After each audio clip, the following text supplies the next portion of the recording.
Hello everybody, meteorologist Jacob Campbell here with your WeatherNow forecast. This forecast is for Tuesday and Wednesday of this week. So the main story is we've got another shortwave trough pushing through the American South, the Texas area. This trough is actually pushing all the way into Mexico, but since I don't really have any Mexican viewers and I also don't know Spanish, I'm not putting Mexico on the map.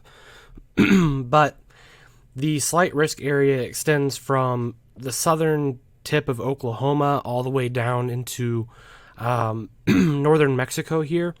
And then the marginal risk area spans the general areas around it. The Dallas-Fort Worth area will be affected by this slight risk. And so in this slight risk, the chance for large hail is there's a slight risk for large hail, there's a slight risk for damaging winds, and there's also a slight risk for isolated tornadoes. And so basically, there isn't a lot of CAPE to produce large hail or to produce tornadoes, but the shear is there to produce the damaging winds.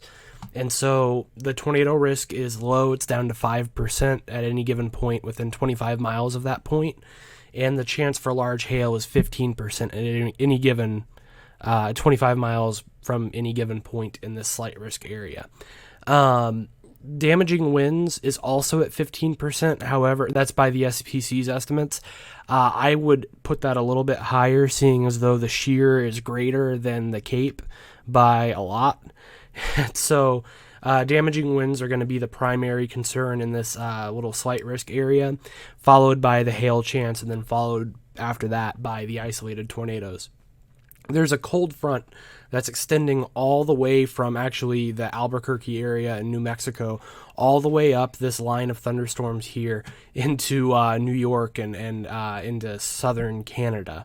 And so along this line, thunderstorms and rain will pop up for these areas shaded in the very, very light green. And so if you guys live in those areas, you can just expect some thunderstorms building up and just in general kind of a rainy day. I do also want to point out that there is a low pressure system moving through Maine for Tuesday and Wednesday. So Maine will also experience some rain and some basically rain, and then as it pushes through and as northernmost parts of Maine get put into the cold sector of the storm, areas of like the very northernmost Maine here in this one particularly large county, you could see some snow, some freezing rain, some mixed precip. And so that is pretty much the day on Tuesday. And then there's this area here extending from Pittsburgh down to just past Cincinnati in the Louisville area.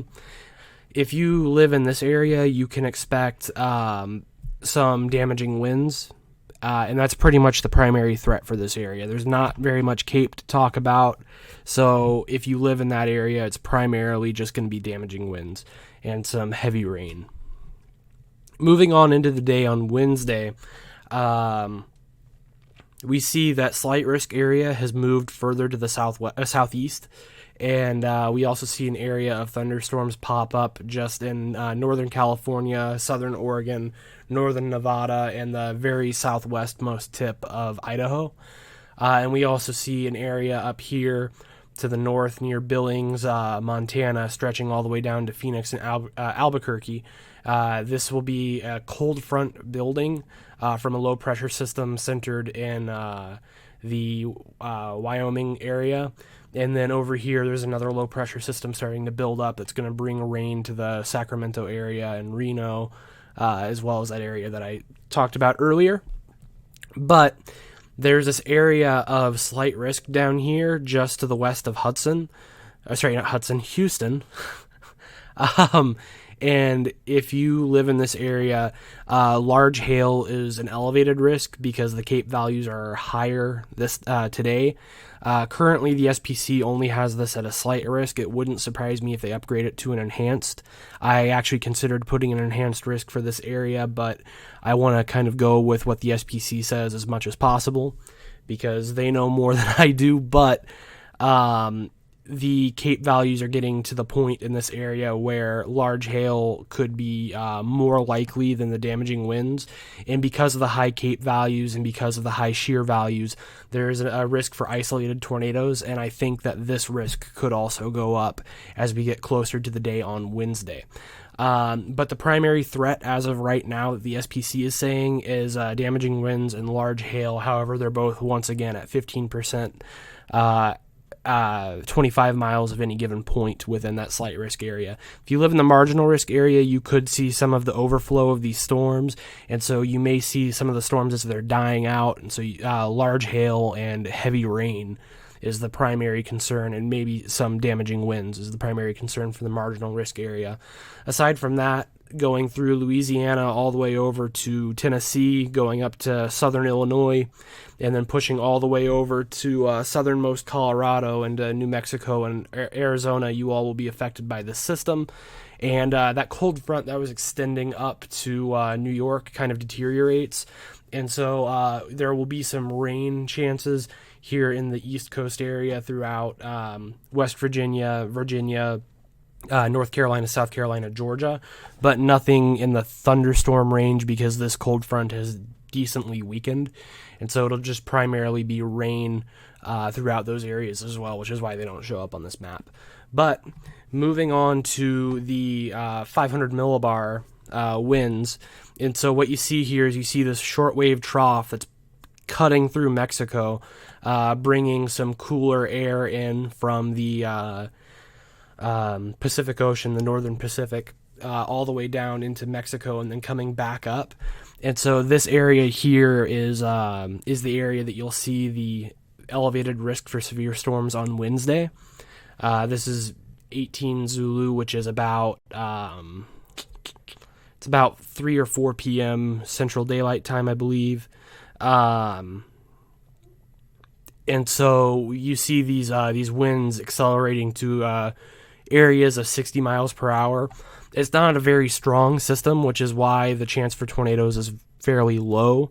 If these were accelerated winds, you would see the storms not only moving quicker because the 500 millibar winds determine where the storm goes. So we'll see storms build up here near the border of Texas, and then they'll push to the north and then into Louisiana, which is why you do see that little area of increased risk here.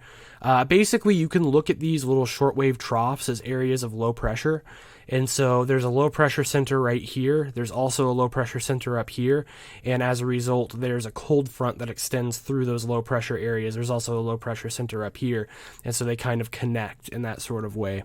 And these low pressure systems, all of their cold fronts are connected. And that's why you see such a uniform line of storms extending from down here in the Texas area all the way up to the New York area. There's also a low pressure system right here, which is the one that I was talking about moving into Maine, bringing rain and snow for northernmost Maine, but then bringing rain throughout the majority of the New England area. Nothing severe though, which is why that doesn't show up on the map either. But as we get closer to the day, the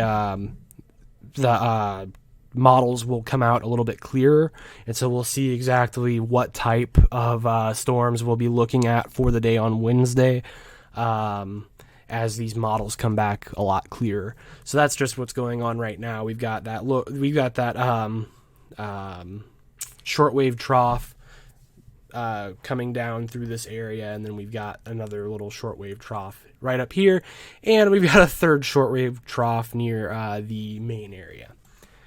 So moving on to the high temperatures on Tuesday, you can clearly see where that cold front is. You have this really defined line of 50s to 70s, and then just a little thin area here of 60s, and that really pushes all the way up to the Canada area, and you'll see why New York is going to get those thunderstorms in the next slide where we look at low temperatures, because usually those are nighttime lows, because it's typically when you get low temperatures during the days, well, not during the day, but during the night.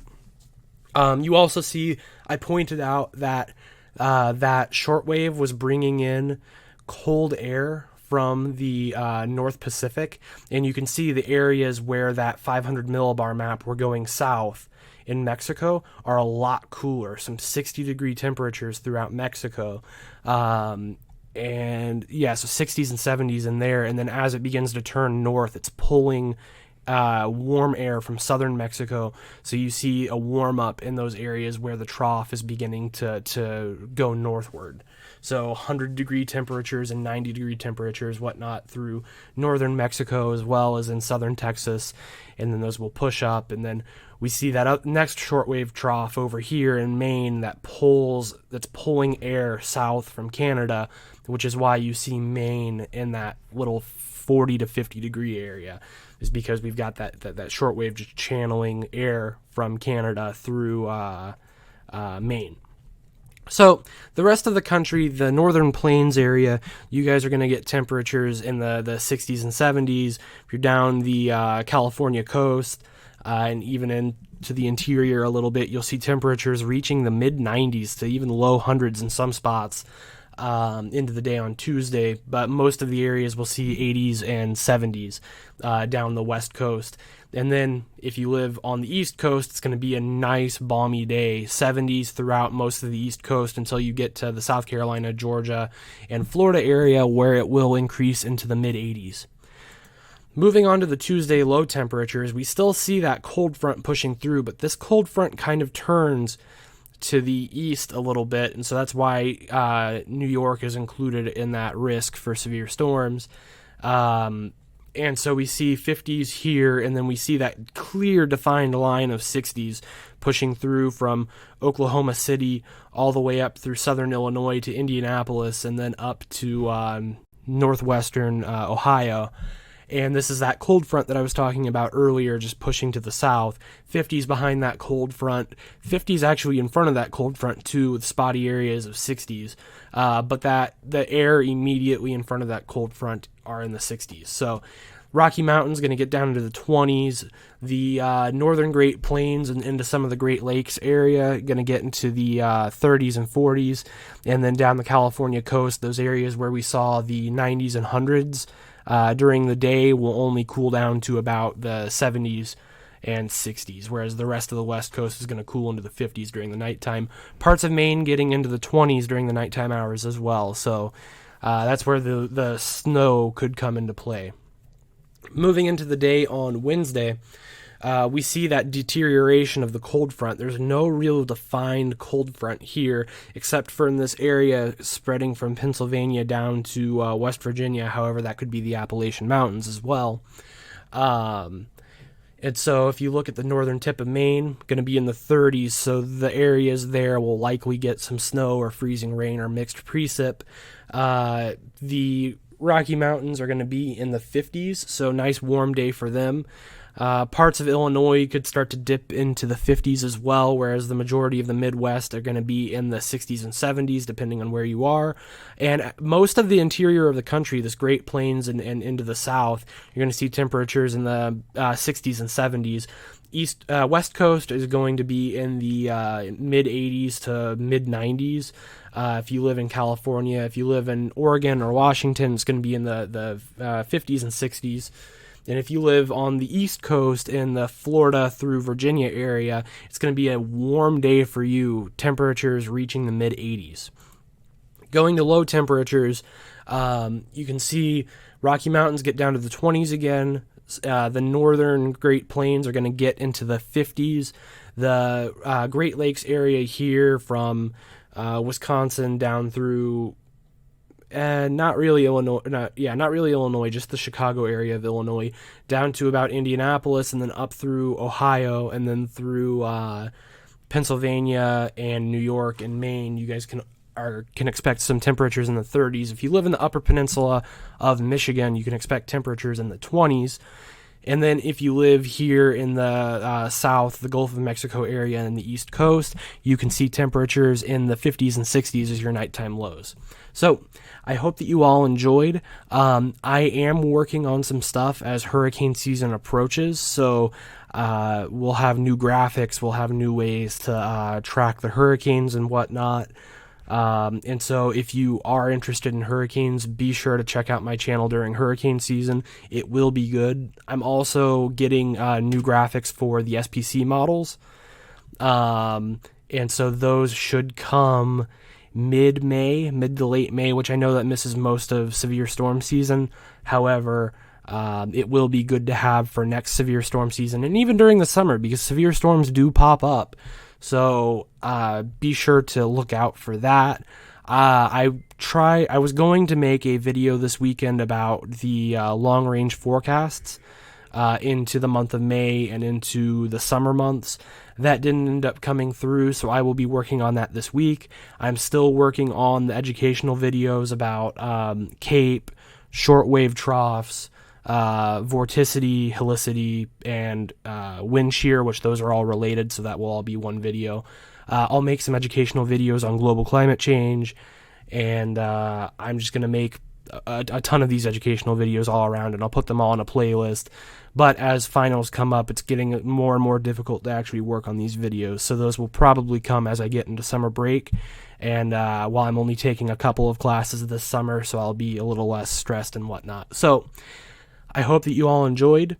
Please like, comment, and subscribe, and I hope that you all have a wonderful Monday. Thank you all, and have a great day.